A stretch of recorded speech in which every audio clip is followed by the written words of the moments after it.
Life is a winding road, no telling where it goes. Driving through days and nights, won't stop for traffic lights. And I really wanna know, if I will ever figure out where the road goes. Even if I'm falling down, I will keep on. Okay, you gotta demonstrate now. We can get different pins. You really need to put in and out. Okay. Slides up and down, so it's adjustable when it's all the way up. Mm-hmm. I can tighten that up too, though. Okay. That'll be totally off the ground. And then to get it onto the ground, you'll have to step on this real heavily. Okay. And while you're pushing down on that, you line up a hole, you stick the pin in, the wheels lock in place. We're crashing down, but we get up and start from the ground. And I really wanna know, if I will ever figure out where the road goes. Alright, Caleb, you're gonna be in charge of this door, okay? Even if I'm falling down, I will keep on searching for my highs. Next. You can say I lost my mind, I will keep on holding my head high. Even if the sky is falling down, even if the sky is falling down, the sky is falling down.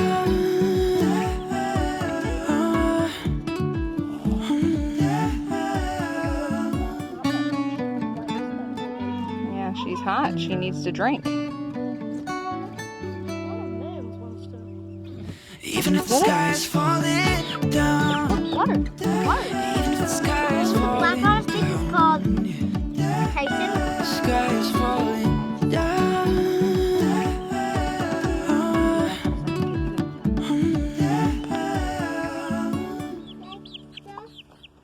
All I have left to do is I gotta do the zip ties right there on the gate. In a minute, bud. And I'm just gonna double check my tension all the way around. Looks like it's a little loose right there. So I'll tighten that area up. That would probably be fine, actually, once I zip tie that. But looks good.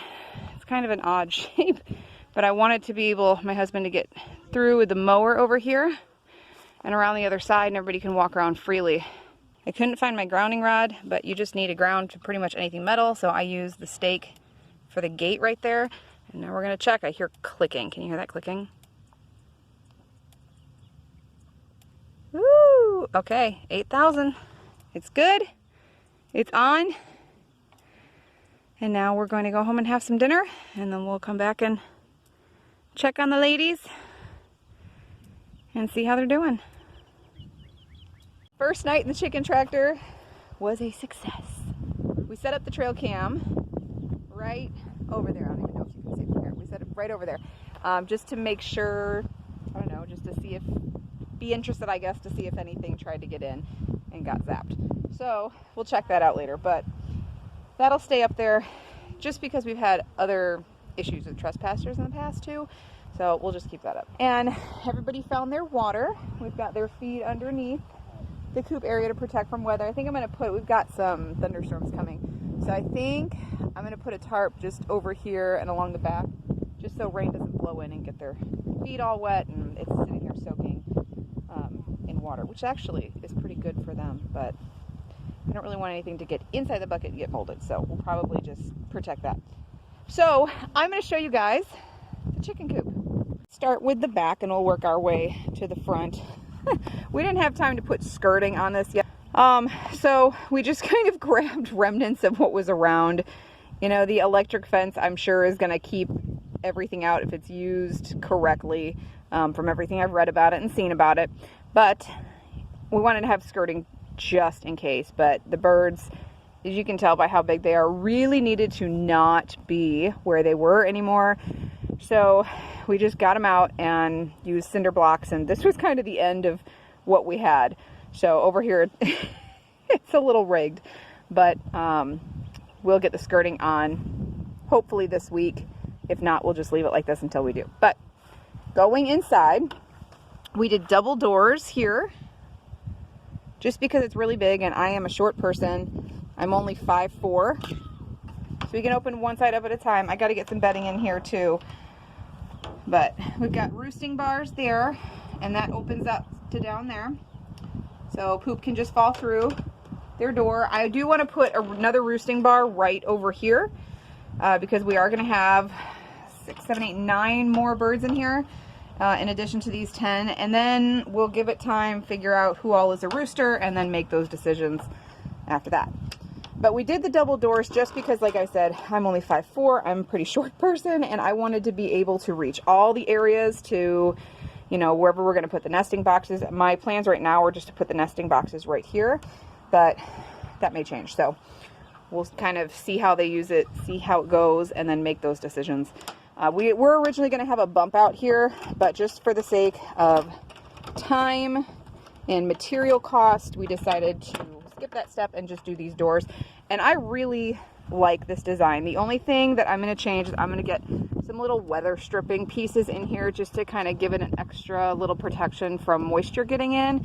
We do have about a 4-inch lip over the coop that comes out on both sides, the front and the back, and that protects from the water too. But you know, rain doesn't always fall straight down, so we want to make sure that water doesn't get in there because, you know, moisture and chickens is never a good thing.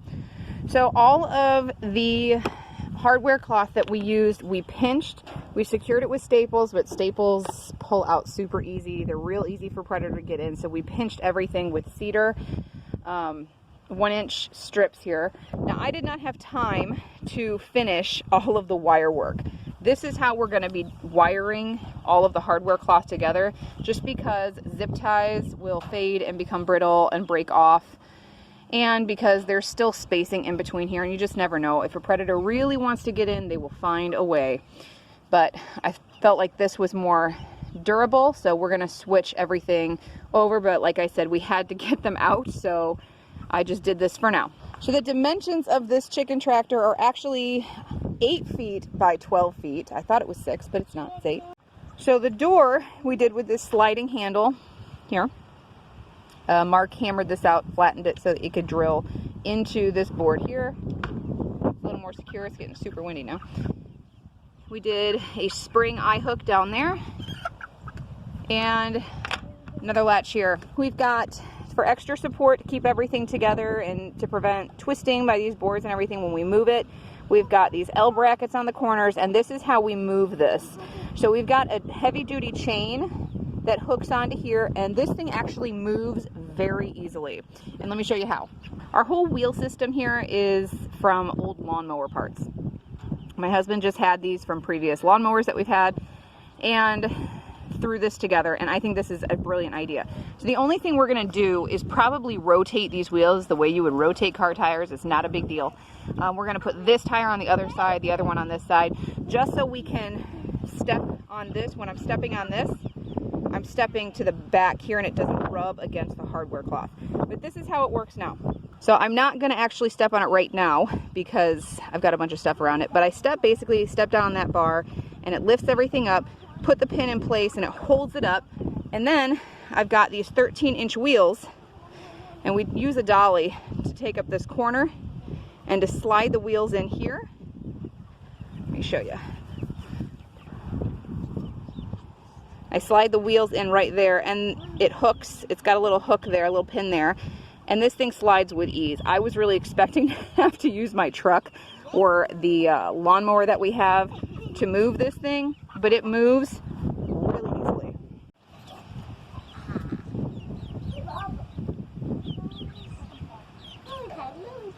This is how we've got the fencing set up. This took really not as long as I thought it would take to set up. I did have to go back around a couple times and pull things a little bit tighter, but really it wasn't bad to set up at all. It was really simple. In case you're curious, this is the 48-inch poultry netting from Premier One Supplies.